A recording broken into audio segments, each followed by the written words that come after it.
నమస్తే. మే 13వ తారీఖున తెలంగాణ రాష్ట్రంలో 17 పార్లమెంట్ నియోజకవర్గాలకు పోలింగ్ అయితే జరగనుంది. ఇక కేవలం 2 రోజులు మాత్రమే ప్రచారానికి గడువు అయితే మిగిలి ఉంది.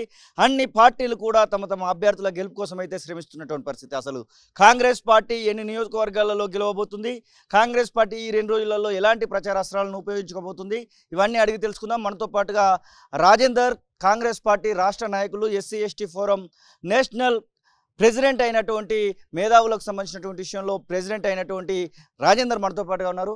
సార్, ఎట్లా ఉంది? 17 నియోజకవర్గాలలో మీరు కూడా తిరుగుతూ ఉన్నారు. ముఖ్యంగా ఎస్సీ ఎస్టీకి సంబంధించినటువంటి ఓటర్లను మీరు మీ వైపుగా తిప్పుకునేటువంటి ప్రయత్నం చేస్తూ ఉన్నారు. కాంగ్రెస్ వైపుగా ఎట్లా ఉంది గాలి? ముఖ్యంగా ఈరోజు తెలంగాణ రాష్ట్రంలో ఎలక్షన్ ట్రెండ్ చూస్తూ ఉంటే ఎస్సీలు, ఎస్టీలు, మైనార్టీలు ముఖ్యంగా ఒక దిక్కు వన్ సైడ్ ఓటుగా మారిపోయింది కాంగ్రెస్కు.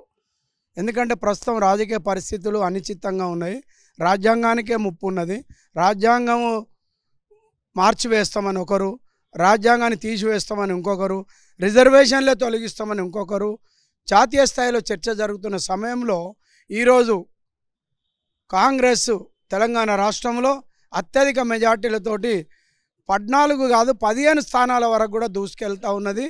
ఎందుకంటే దానికి కారణము గత 10 సంవత్సరాలలో మోడీ గారు నిరంకుశ పాలన, ఎక్కడ కూడా అభివృద్ధి జరగలేదు, ఎస్సీ ఎస్టీలను మైనార్టీలను ఎక్కడ పట్టించుకోలేదు. ఆయన ఒక బిజినెస్, ఆయన ఒక అంబానీలు అదానీలు తప్ప బీద వర్గము అణగారిన వర్గాల పట్ల ఎక్కడ కూడా శ్రద్ధ చూపినట్టు కనబడలేదు. కాబట్టి ఈరోజు ఎస్సీలు, ఎస్టీలు, మైనార్టీలు, బీసీలు కూడా, ఎంబీసీలు కూడా ఈరోజు ఎవరైతే ఇంకా అనగదొక్కబడుతున్నారో, ఇంకా అనగారిన వర్గాలు ఓబీసీలలో ఉన్నారో వాళ్ళకి ఎక్కడ కూడా ఆర్థిక ప్రయోజనాలు దొరకడం లేదు, రాజకీయ ప్రయోజనాలు దొరకడం లేదు. ఉన్నత వర్గాలే అవుతున్నాయి తప్ప ఇంకా ఓబీసీలు కింద అట్టడుగు వర్గాలు ఎవరైతే ఉన్నారో ఎంబీసీలు అనేవాళ్ళు వాళ్ళకి ఎక్కడ కూడా ప్రయోజనాలు లేవు. ఆర్థికంగా లేవు, సాంఘికంగా లేదు, రాజకీయంగా కూడా లేదు. కాబట్టి ఈరోజు తెలంగాణ రాష్ట్రంలో వన్ సైడ్ ఓటింగ్, ఎస్సీలు, ఎస్టీలు, మైనార్టీలు, ఓబీసీలలో ఉన్నటువంటి ఎంబీసీలు కూడా అందరు కూడా వన్ సైడ్ ఓటింగ్ కాంగ్రెస్ ప్రభుత్వానికి పట్టం కావాలనే రిజర్వేషన్ల అంశాన్ని నెత్తి మీద ఎత్తుకున్నారు కాంగ్రెస్ పార్టీ వాళ్ళు. మేము రిజర్వేషన్లను తీసివేస్తామని ఎక్కడ చెప్పలేదంటూ బీజేపీ వాళ్ళు చెప్తా ఉన్నారు. నిజంగానే వాళ్ళు చెప్పినట్టుగా, లేకపోతే ఎక్కడైనా ఆధారాలు కనబడతా ఉన్నాయా? బీజేపీ నేతల నుంచి వచ్చినటువంటి వాళ్ళ నోటి నుంచి వచ్చినటువంటి ఆధారాలు ఏమైనా ఉన్నాయా? ముఖ్యంగా రిజర్వేషన్స్ రద్దు చేస్తానడానికి కారణం ఏంటంటే ఇండైరెక్ట్గా రాజ్యాంగాన్ని స్లోగా డైల్యూట్ చేస్తూ ఉన్నారు. ఎట్లా అంటే ప్రభుత్వ రంగ సంస్థలైనటువంటి రైల్వేస్ కావచ్చు, ఎయిర్ ఇండియా కావచ్చు, ఇంకా ఈసీఎల్ కావచ్చు, ఇంకా షిప్ యార్డ్స్ కావచ్చు, ఇవన్నిటిని కూడా ప్రైవేట్ పరం చేయడం ద్వారా ఉద్యోగాలని కోల్పోతున్నారు. ఎవరైనా ఉద్యోగాలు చేసేటోళ్ళు గవర్నమెంట్ కంపెనీస్లు అంటే ఎస్సీలు, ఎస్టీలు, ఓబీసీలు.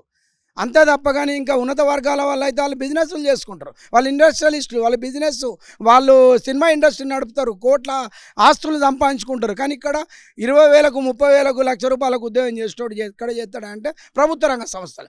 అవిటిని ప్రైవేట్ పరం చేసినప్పుడు ఇంకా నీకు రిజర్వేషన్స్ అనేది ఉండదు. ఇండైరెక్ట్గా రిజర్వేషన్స్ వద్దనే ఉద్దేశంతో ఆ ఎజెండా పెట్టుకొని హిడెన్ ఎజెండాగా ఈరోజు ప్రభుత్వ రంగ సంస్థలు కాంగ్రెస్ ప్రభుత్వము స్థాపించినటువంటి 200 పైచిలుకు ప్రభుత్వ రంగ సంస్థలు ఏదైతే ఉన్నాయో వాటన్నిటిని ఒక్కటి అంచెలంచెలుగా ప్రైవేట్ పరం చేస్తూ రిజర్వేషన్ తొలగిస్తున్నారు. ఇదే దీనికి ఒక ఉదాహరణ అని నేను చెప్తా ఉన్నాను. Mandakrishna Madiga ABCD reservation BJP party చేస్తూ ఉంటుంది. అవుట్ రైట్గా బీజేపీకి ఓటేయండి అని మాదిగలను పోతా ఉన్నారు. మీరు కూడా అదే కమ్యూనిటీకి సంబంధించినటువంటి వ్యక్తిగా ఇక్కడ మీరు తిరుగుతూ ఉన్నారు. ఎట్లా ఉంది అసలు? నిజంగానే మాదిగలందరూ బీజేపీ వైపు పోవడానికి అవకాశం ఉందా? లేదండి, సచ్చినా కూడా మాదిగలు బీజేపీకి ఓటేయరు. ఎందుకంటే మొదటి నుంచి అయ్యారు, ఇప్పుడు కాదు. బీజేపీకి అంటేనే మతతత్వ పార్టీ, బీజేపీకి ఓటేయరు. ఎందుకు వేయరు అనే దానికి కూడా చాలా ఉదాహరణలు ఉన్నాయి. ఎందుకంటే దేశంలో జరుగుతున్నటువంటి అట్రాసిటీస్ కావచ్చు, ఉత్తరప్రదేశ్, బీహారు, మణిపూర్లో జరుగుతున్నటువంటి ఈ యొక్క అట్రాసిటీస్, మహిళలను ఊచకోత కోసి వివస్త్రాలను చేసి మానభంగాలు చేసినటువంటి సంఘటనలు ముందు జరుగుతున్నప్పుడు ఎలా చేస్తారండి? ఈరోజు మందకృష్ణ గారు ఒకటే, ఆయన ఉనికి కోల్పోతూ ఉన్నాడు. దాన్ని ఇప్పుడు ఉనికిని మళ్ళీ చేసుకోవడానికి కోసం తప్ప ఆయనకి ఇంక వేరే ఉద్దేశం లేదు. ఆ ఉనికి కాపాడుకొని మళ్ళీ బీజేపీని అడ్డం పెట్టుకొని ఆయన ప్రయత్నం చేస్తూ ఉన్నాడు. ముఖ్యంగా ఈరోజు మందకృష్ణ గారు మాటలు ఎవరు కూడా నమ్మడం లేదు. మందకృష్ణ గారు ఎంబడి ఎవరు లేరు. ముఖ్యంగా అందరు కూడా వన్ సైడెడ్ ఓటింగ్, ఆల్రెడీ ముందే చెప్పాను నేను, వన్ సైడెడ్ ఓటింగ్ జరుగుతూ ఉన్నది కాంగ్రెస్కు. ఎందుకు జరుగుతున్నది అంటే గత 10 సంవత్సరాల్లో అభివృద్ధి జరగలేదు. వాళ్ళు ఓన్లీ దేవుడు ఫోటో పెట్టుకొని ఓట్లు అడిగితే ఎవరేస్తారండి? ఒక్కరికి ఉద్యోగం ఇవ్వలేదు. ఎన్నో ఉద్యోగాలు ఇస్తానని ఇప్పుడు 30 లక్షల బ్యాక్లాగ్ ఉద్యోగాలు ఉన్నాయి. సెంట్రల్ గవర్నమెంట్లో 30 లక్షల బ్యాక్లాగ్ ఉద్యోగాలు ఉన్నాయి. అవి ఇంతవరకు కాలేదు.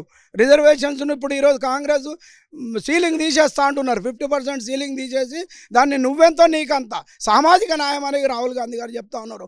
సామాజిక న్యాయమే మేము కూడా కోరుకుంటున్నాం.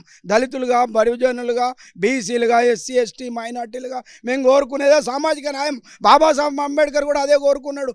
సామాజిక న్యాయం జరిగిన రోజే 190% ఉన్న ప్రజలు ఎవరైతే అభివృద్ధి చెందితేనే ఈ దేశం అభివృద్ధి చెందినట్టు.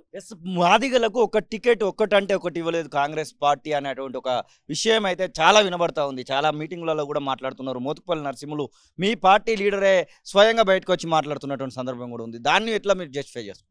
ముఖ్యంగా మాదిగలకి ఈరోజు కాంగ్రెస్ పార్టీ టికెట్ ఇవ్వలేదంటే మందకృష్ణ గారే కారణం.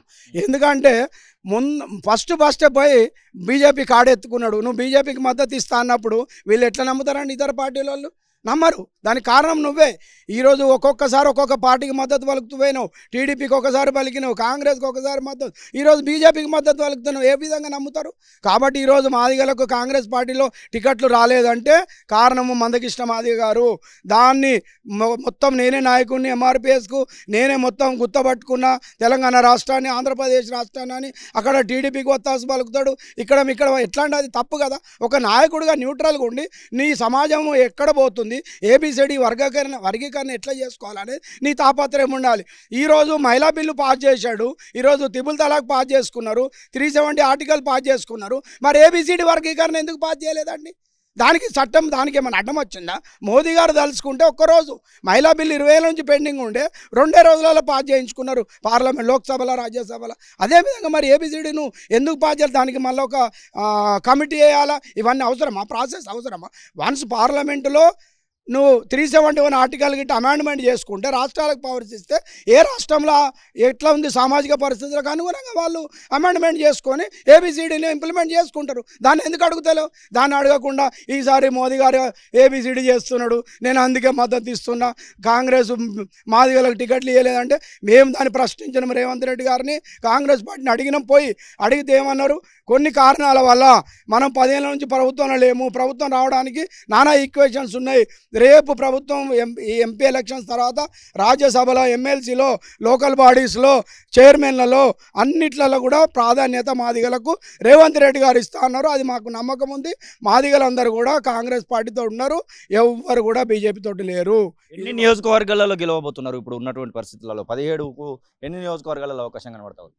పక్క నా అంచనా, నేను తిరిగిన దాని ప్రకారం మహబూబ్నగర్ కానీ, కరీంనగర్, పెద్దపల్లి, వరంగల్ ఇవన్నీ కూడా అంచనా చేస్తే 12 సీట్లు అయితే తగ్గాయండి. 14, 15 దాకా కూడా పోవచ్చు. 12 అయితే తగ్గవు. 100% 12 సీట్లతోటి కాంగ్రెస్ పార్టీ ఘన విజయం సాధిస్తుంది. ఇది రాజేందర్ చెప్తున్నమాట. ఖచ్చితంగా కాంగ్రెస్ పార్టీ వైపే మాదిగలు ఉన్నారంటూనే 12కు పైన సీట్లు గెలుస్తాననేటువంటి ఆశాభావాన్ని అయితే వారు వ్యక్తం చేస్తున్నటువంటి పరిస్థితి. కెమెరా పర్సన్ సతీష్తో శ్రీనివాస్, తొలి వెలుగు, హైదరాబాద్. అసలైన తొలి వెలుగు. ఫాలో వాట్సాప్ @తొలి వెలుగు official.